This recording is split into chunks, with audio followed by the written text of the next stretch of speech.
They told my daughter she wasn't invited.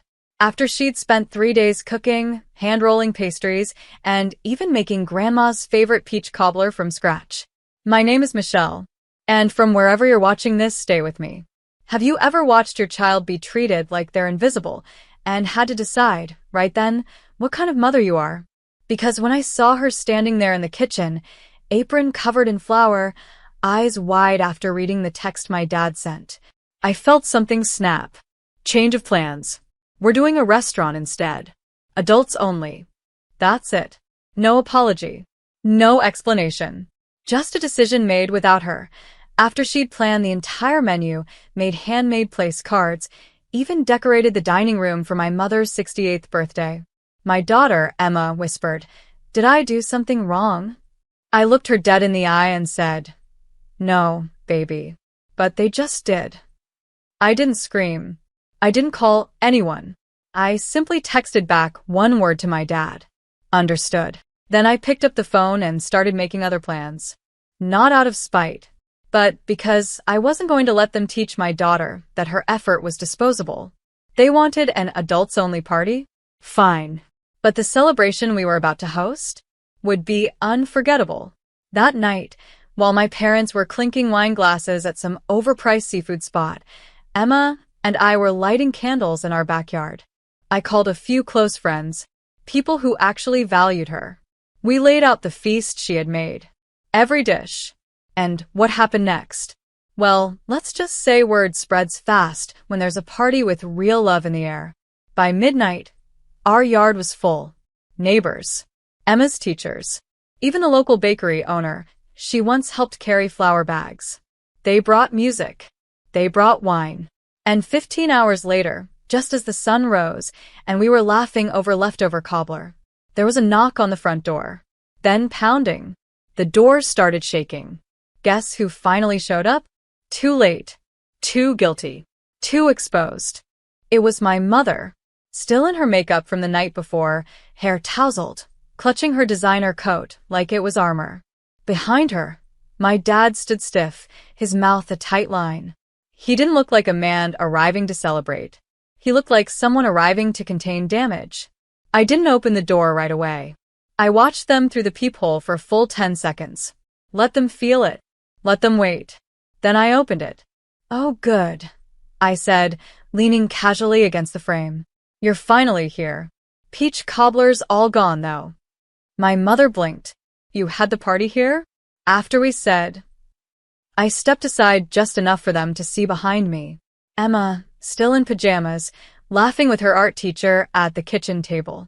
Plates stacked high. Music still humming low from a Bluetooth speaker. There was warmth in that room. The kind they hadn't earned. "You said it was adults only," I said calmly. "So we honored that. We only invited grown-ups, people who don't treat a 16-year-old like staff." Dad cleared his throat. "It was just a misunderstanding. Your mother didn't mean to exclude her." My jaw clenched. I stayed silent. Let the silence speak. Because yes, they meant it. They just didn't expect consequences. My mother's voice softened, the fake version she uses when she's losing control. "You're blowing this out of proportion, Michelle. The restaurant wasn't going to allow minors.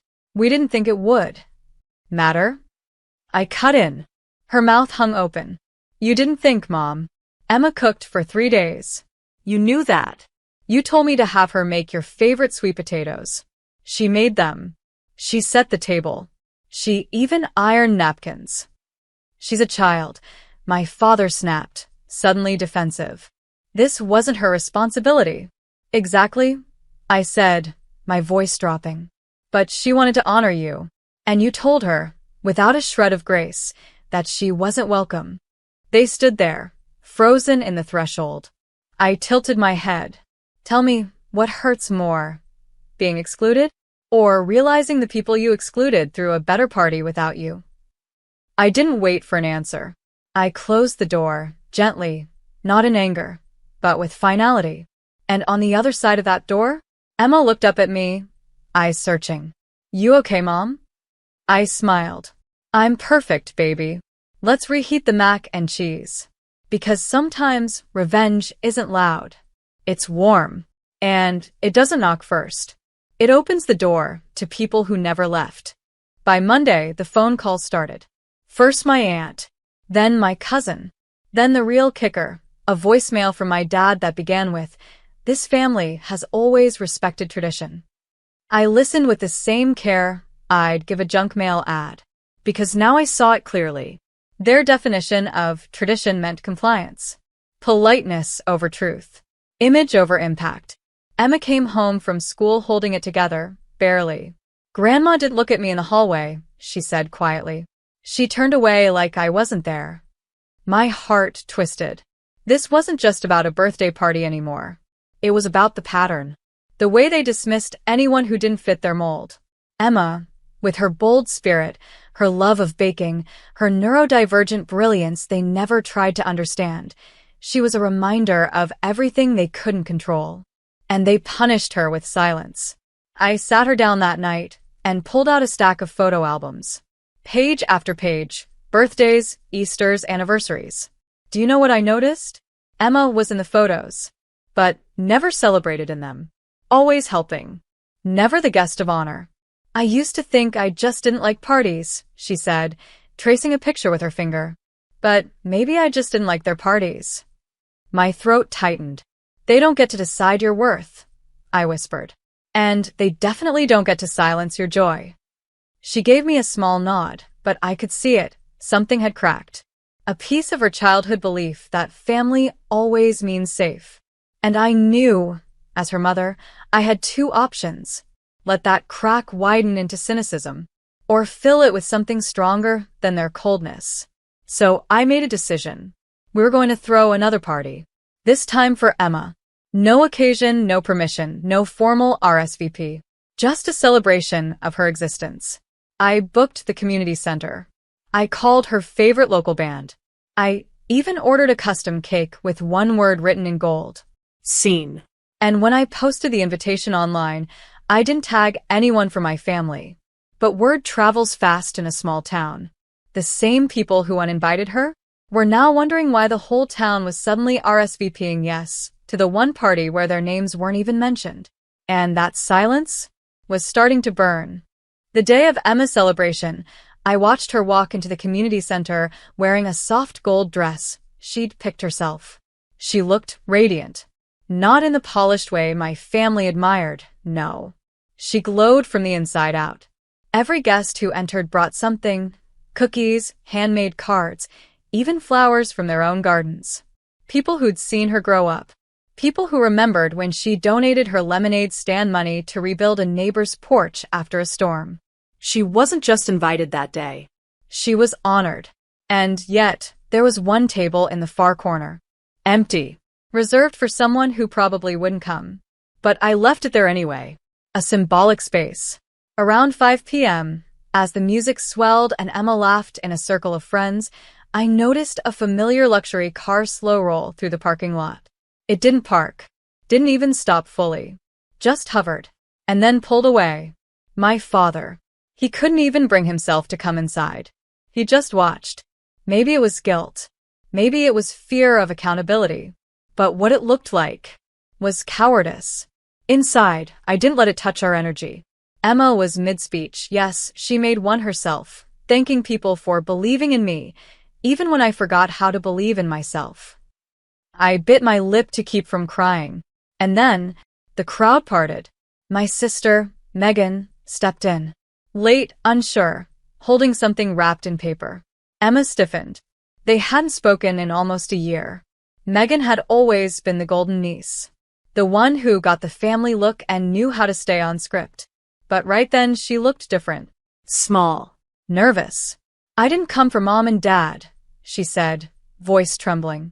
"I came for her." She handed Emma the wrapped package. Inside, a framed photo of them as toddlers, baking cookies in Grandma's kitchen. "I was too scared to stand up for you," Megan said softly. "But I'm here now." The room stilled. Emma blinked fast, tears rising. "Thank you," she whispered. Megan reached for her hand, and the two of them, so different, yet bound by blood and 1,000 silences, stood together under the string lights. Later that night, Megan pulled me aside. You know Dad's been talking to a lawyer, right? I blinked. About what? She looked down. He's rewriting his will. But don't worry, that ship might have already sunk. I didn't ask more, because I knew then. The ripples of our quiet stand were reaching shores they never imagined. It started with a knock. 15 hours after the party ended, just as I was cleaning up leftover decorations and rinsing dishes, the door started shaking like someone was desperate to break through. I opened it slowly.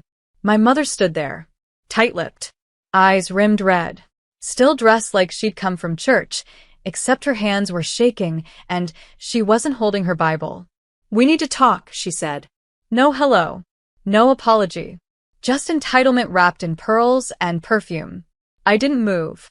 I simply folded my arms. "You made a spectacle," she hissed. "Posting photos, inviting people outsiders, and making your father look like a monster." I held her gaze. He did that himself when he texted a child that she wasn't welcome. She flinched, but only for a second. "I raised you better than this," she snapped. "No," I said, voice steady. "You raised me to smile through mistreatment. You raised me to value appearances over people. You didn't raise me to protect. You raised me to perform." Her breath caught. "You think that party makes you a better parent?" "No," I replied. "Emma does. The way she holds space for others, the way she forgives, the way she still hoped you'd show up, even after you erased her. That's what makes me proud." She didn't speak. For the first time, she looked uncertain. Then, she took a trembling breath. "Your father's rewriting this state. He's hurt. And he's angry." I almost laughed. "So, this isn't a visit. It's a warning." She didn't deny it. She just looked past me into the house. "You're making a mistake. He won't change his mind." I stepped forward and gently closed the door halfway. "I'm not asking him to. Let him keep the inheritance. Let him clutch it like it buys him absolution. I don't want it." Her eyes widened. "You're throwing away millions over a child's feelings?" "No," I said calmly. "I'm protecting my daughter's soul. You taught me the cost of neglect. I'm teaching her the value of worth." And then I shut the door. Behind it, my hands were trembling. But inside me, there was no doubt. Because when you break cycles, it doesn't come with applause. It comes with slammed doors, trembling voices, late-night visits filled with veiled threats. But I wasn't a scared daughter anymore. I was the mother who said enough. And, in that silence, I heard something new. The sound of legacy shifting. 2 days later, I got a letter. Not an email. Not a call. A thick envelope. Cream-colored. Hand-delivered. From a law office in our town. Same one my dad had used for decades. I knew before opening it. But what I didn't expect was how detailed it was. Page after page spelling out how my parents were removing me and my daughter from every trust, every property deed, every long-promised inheritance. No college fund. No share in the family vacation home. No access to the family foundation I helped build when I was barely out of college. Signed. Stamped. Witnessed. Their revenge was legal. Their cruelty official. But what struck me most was the tone. Cold. Surgical. As if I was a liability being erased from a spreadsheet. Emma walked in while I was still holding the letter. She took one look at my face and froze. "Mom," I turned slowly. I wanted to hide it, to shield her. But I also knew I couldn't lie. "They cut us out," I said. She didn't blink. She stepped forward, took the letter, skimmed it with calm I didn't know she had. And then, "Good," she said. I stared. "Emma?" "No, Mom," she said firmly. "They did it when they uninvited me. This is just them admitting it on paper." I never felt prouder of her than I did in that moment. But something still burned in me. Not anger. Not regret. Resolve. I spent the next 3 days making calls. Not to lawyers. To people. The ones who came to the party. Who posted photos. Who whispered things to me on their way out like, "Your father always did play favorites," or "It's about time someone in your family did right by that girl." Turns out, That little party stirred something. And not just in our town. A local journalist had written a heartfelt blog post about it. The girl the birthday forgot. By the end of the week, it went viral. Thousands of shares. National outlets picked it up. Talk shows called asking for interviews. I refused them all. But something bigger happened. A nonprofit in New York, one focused on teens left behind by family trauma, reached out. They wanted Emma to speak at their youth gala. They'd pay for travel, hotel, the whole thing. Because her story was resonating. Not because it was unique, but because it was far too common. And in her pain, she gave others language. My parents had erased her from a table. But now? She was being handed a stage. The ballroom was golden. Hundreds of guests. Ceiling lit like a dusk sky. Cameras flashing softly in corners while servers passed around sparkling cider. And there, on a stage barely 2 feet high, stood Emma. 16 years old. Wearing the same burgundy dress she baked in days ago, with sleeves rolled up and flour on her cheek. Except now her back was straight. Her voice clear. She told a story without bitterness. Not once did she mention my parents' names. She simply said, I cooked for people who said they loved me. Then they said, I wasn't invited. And it hurt. But something surprising happened. Strangers showed up instead. People who saw me, ate with me, danced with me. And I realized, maybe love isn't about blood. Maybe it's about who pulls up a chair when everyone else walks away. The room was silent. Not politely, but reverently. Then someone stood and clapped. Then another. Then the entire ballroom. People wept. A senator's wife whispered to me in the lobby, she's what this country needs more of. Back at the hotel, Emma collapsed on the bed, laughing nervously. Was that okay? I held her face in my hands.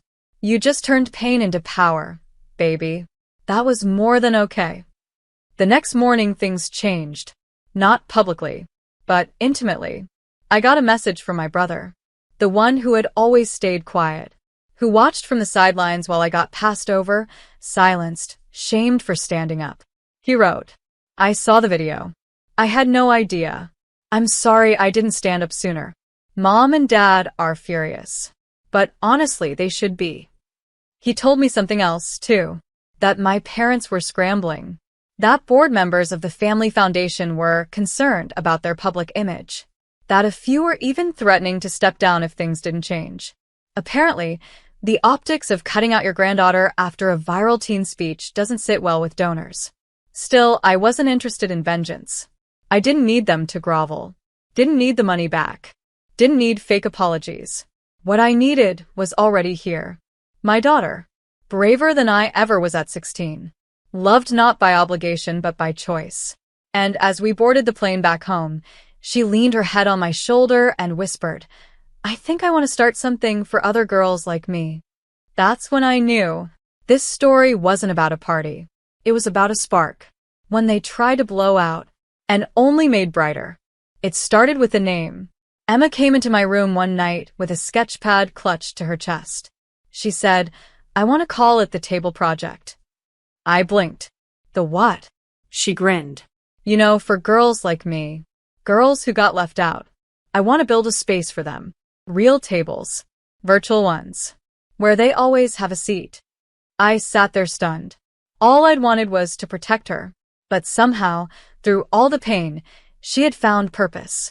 We launched a small website. No fancy PR.